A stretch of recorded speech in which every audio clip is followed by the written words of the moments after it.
Good morning student. Online class में आपका स्वागत है। बीएसटीसी सेकेंड ईयर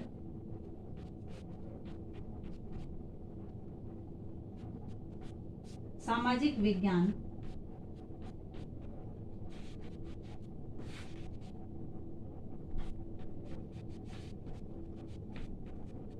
इसमें आज का हमारा प्रकरण है राष्ट्रवाद के नकारात्मक प्रभाव।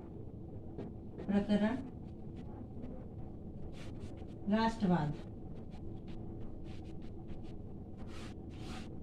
व्यक्तियों पर पड़ने वाले कल हमने सकारात्मक प्रभाव के बारे में अध्ययन किया था। आज है इससे संबंधित नकारात्मक प्रभाव। सबसे पहले स्वार्थ भावना। व्यक्ति में राष्ट्रवाद से स्वार्थ भावना उत्पन्न होती है, क्योंकि यदि कोई राष्ट्र अपने नागरिकों को राष्ट्रीय भावना की कट्टरता का प्रशिक्षण देता है, जैसे पाकिस्तान देता है, तो इसका कुप्रभाव स्वयं राष्ट्र के विकास पर भी पड़ता है। क्योंकि व्यक्ति में जब सर्वजन हिताय सर्वजन सुखाय की भावना का समावेश नहीं होता है, तब वह सभी प्रकार के मानवीय एवं राष्ट्रीय मूल्यों को भूलने लगता है तथा अपनी राष्ट्रीय भावना के स्थान पर निजी स्वार्थ की जो भावना है उसका समावेश हो जाता है। इसलिए जो राष्ट्रवाद की भावना से लोगों में स्वार्थ की भावना उत्पन्न होती है, वह राष्ट्र का न सोचते हुए उसमें केवल स्वार्थ की भावना विकसित होती है। फिर विश्व बंधुत्व का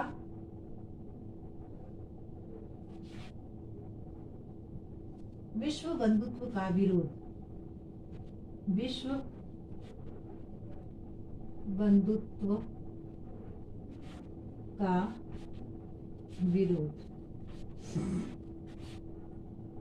दूसरा जो नकारात्मक प्रभाव है वह राष्ट्र की भावना के संकीर्ण स्वरूप के कारण अपने राष्ट्र के विकास एवं नागरिक विकास को ही महत्व प्रदान करता है। यानी विश्व बंधुत्वता की जो भावना है इनमें खत्म हो जाती है। वह केवल व्यक्ति अब संकीर्ण सोच के कारण, यानी छोटी सोच के कारण अपने राष्ट्र के विकास को और नागरिक के विकास को ही महत्व प्रदान करता है। वह दूसरे राष्ट्र के प्रति सकारात्मक सोच नहीं रख पाता है तथा अपने राष्ट्र के हित के लिए दूसरे राष्ट्र के संसाधनों का उपयोग करने में भी संकोच करता है।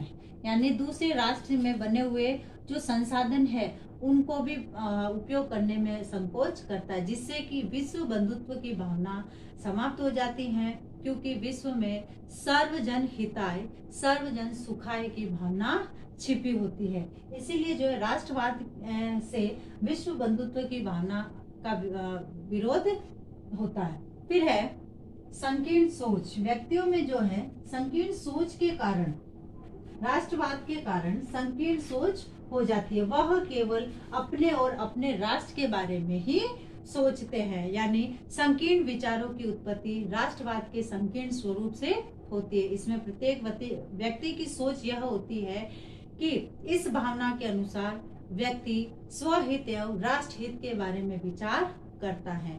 अन्य राष्ट्र के नागरिकों एवं अन्य राष्ट्रों के प्रति उसकी सोच एकदम नकारात्मक हो जाती है कि हमें जो करना है वह केवल हमारे राष्ट्र के लिए करना है, राष्ट्र के व्यक्तियों के लिए करना है। फिर अंतर्राष्ट्रीय सद्भावना का अभाव। अंतर्राष्ट्रीय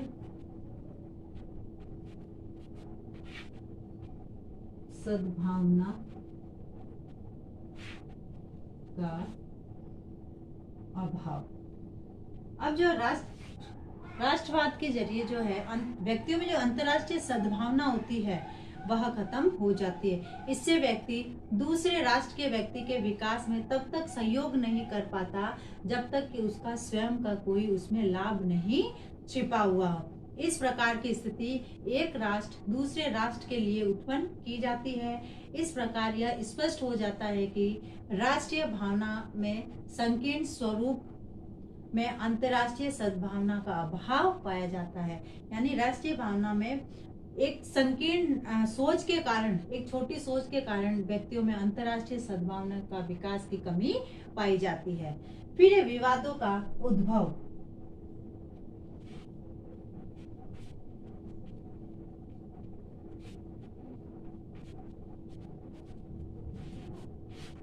अब जो संकीर्ण सोच के कारण जो है राष्ट्रवाद की संकीर्ण भावना में अनेक प्रकार के विवादों को जन्म देती है। इन विवादों का मुख्य कारण क्या होता है? केवल खुद का निजी स्वार्थ होता है, जिसके कारण जो है कई देशों में झगड़े भी हो जाते हैं, जो कि अपने निजी स्वार्थ को पूरा करना चाहते हैं। उसके बाद है अंतर्राष्ट्रीय युद्ध।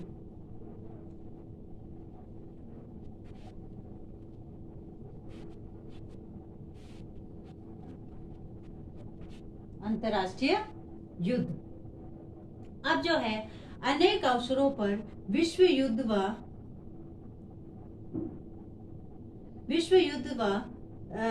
दो राष्ट्रों के मध्य युद्ध का कारण राष्ट्रवाद के संकीर्ण स्वरूप होता है।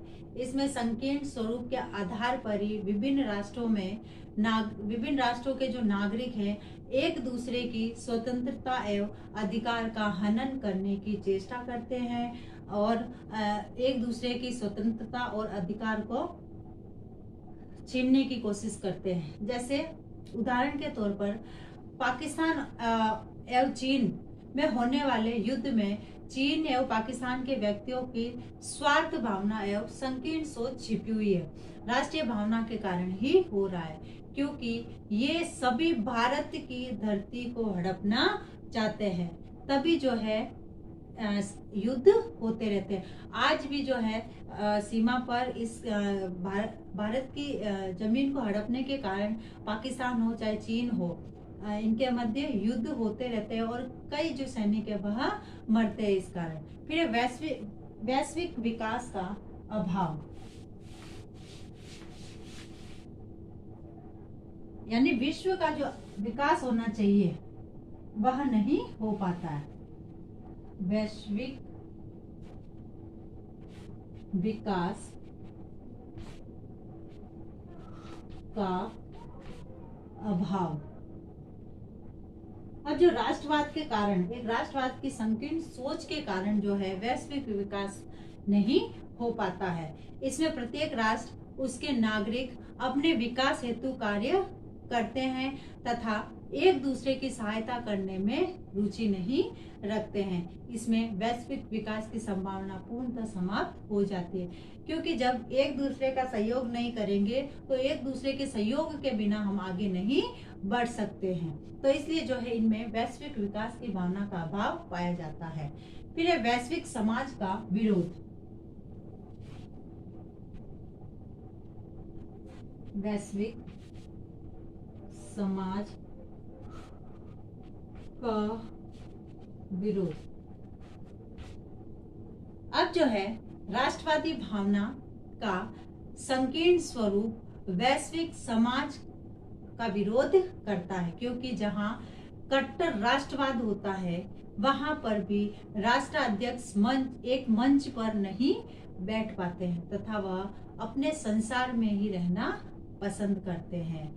इस प्रकार सभी राष्ट्र एक दूसरे की जो संस्कृति है, सभ्यता है, उसके बारे में जान नहीं पाते हैं और ना ही अपना पाते हैं।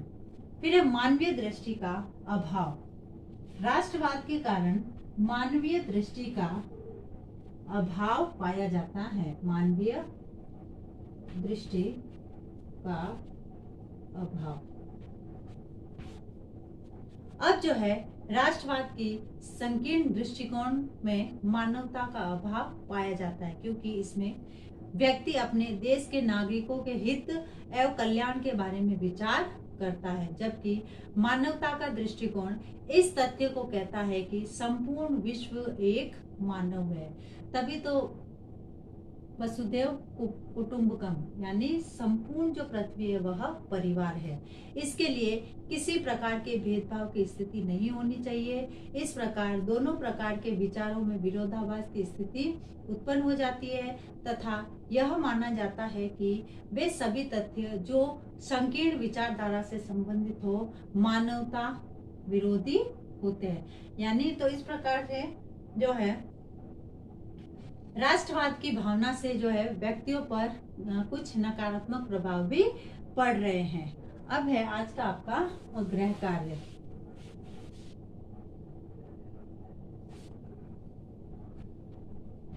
राष्ट्रवाद के